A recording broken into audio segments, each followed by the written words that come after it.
श्री कृष्ण कहते हैं, छोटे फैसलों से ही बड़ी सफलता मिलती है। ईश्वर के समक्ष केवल प्रार्थना ही ना करें बल्कि ध्यान भी लगाएं। प्रार्थना में हम ईश्वर से बात करते हैं, जबकि ध्यान में ईश्वर हमसे बात करते हैं। कभी भी किसी को भला बुरा कहने से पहले यह अवश्य सोच ले कि यदि वही शब्द कोई आपसे कहे तो आपको कैसा प्रतीत होगा। किसी से भी झूठ बोले लेकिन स्वयं से कभी भी झूठ ना बोले। उस काम को कभी ना छोड़े जिसके बारे में आप हर दिन सोचते हैं। यह मत भूलें कि जो शरीर व मस्तिष्क ईश्वर ने विश्व के सबसे सफल व्यक्ति को दिया है, वही आपको भी दिया है। बस आपको उसका उपयोग कैसे करना है, यह आप तय करेंगे। अगर आप हार नहीं मानते तो आपको कोई नहीं हरा सकता। समय का उत्तम उपयोग करना सीखें, क्योंकि विश्व के ज्यादातर सफल मनुष्यों ने इसी का प्रयोग किया है। दुनिया उन्हीं पर भरोसा करती है जिन्हें खुद पर भरोसा होता है। डरने वालों को नहीं मिलता कुछ जिंदगी में, लड़ने वालों के कदमों में जहान होता है। अपने भविष्य को रोशन करने के लिए अपने आज को जलाना होगा। हमेशा विजय वो ही कहलाता है जो चुनौतियों का सामना निडरता से करता है।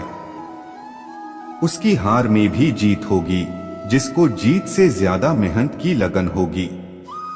सफलता उसी को मिलती है जो लक्ष्य की तरफ मेहनत का हाथ पकड़े निसंदेह चलता रहता है। जीवन में लगने वाली हर ठोकर हमें सही से चलना सिखाती है। मन स्वयं का सारथी है, इसे बुद्धि से वश में करो, फिर जीवन की यात्रा सुलभ होगी। जैसे एक बूंद सागर में विलीन हो जाती है, वैसे ही ब्रह्मांड के साथ अपनी एकता का एहसास करो और पीड़ा की लहरें समाप्त हो जाएंगी। सफलता को अपना एकमात्र मार्गदर्शक न बनाएं, न ही असफलता को एकमात्र शिक्षक। दोनों से सीखें, क्योंकि वे विकास के पथ पर मील के पत्थर हैं। आत्मबोध की यात्रा आत्मा की तीर्थ यात्रा है। इसमें श्रद्धा और जागरूकता के साथ चलें। ज्ञान का दीपक अज्ञानता के अंधेरे को दूर करता है।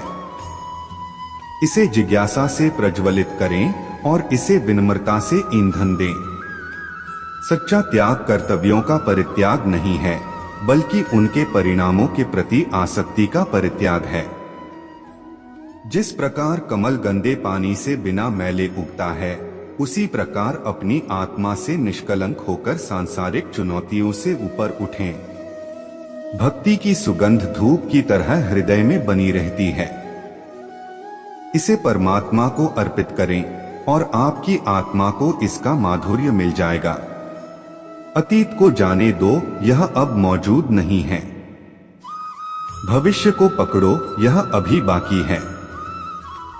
वर्तमान में पूरी तरह से जियो, क्योंकि यह सृजन का कैनवास है। अहंकार वह छाया है जो आत्मा की रोशनी को अंधा कर देती है। भीतर की चमक को पहचानो और वह छाया भाग जाएगी। जैसे एक दर्पण बिना निर्णय के सत्य को प्रतिबिंबित करता है, वैसे ही दुनिया को देखें और अपने कार्यों को अपने आंतरिक ज्ञान का प्रतिबिंब बनने दें। दुनिया को बदलने का नहीं, बल्कि खुद को बदलने का प्रयास करें, क्योंकि उस परिवर्तन में आपके आसपास की दुनिया भी बदल जाएगी। हजारों मील की यात्रा एक कदम से शुरू होती है, आत्मा की यात्रा एक इरादे से शुरू होती है। आत्मखोज की यात्रा सर्वोत्तम तीर्थ यात्रा है। अपने हृदय में स्थित ब्रह्मांड को समझने के लिए भीतर यात्रा करें। विनम्रता की खुशबू विपरीत परिस्थितियों में भी दूर दूर तक फैलती है। जैसे कमल कीचड़ में से पवित्रता से खिलता है, वैसे ही अपनी आत्मा को जीवन के कीचड़ में खिलने दो। मोह की डोर दिल को बांधती है, वैराग्य का राग बजाओ और मुक्ति पाओ। बुद्धि वह दिशा सूचक यंत्र है जो जीवन के जहाज को अशांत पानी से शांति के तट तक ले जाती है। समय की नदी निरंतर बहती रहती है, अपने कार्यों को वे कंकड़ बनने दें जो उद्देश्य की लहरें पैदा करते हैं। मन एक बगीचा है, खुशी के फल पाने के लिए सकारात्मक विचारों के बीज बोएं। आत्मनिरीक्षण के दर्पण में अपने कर्मों का प्रतिबिंब देखें और इसे अपने परिवर्तन का मार्गदर्शन करने दें। क्रोध की अग्नि उसे जलाने वाले को भस्म कर देती है, इसीलिए इसे धैर्य के जल से शांत करो।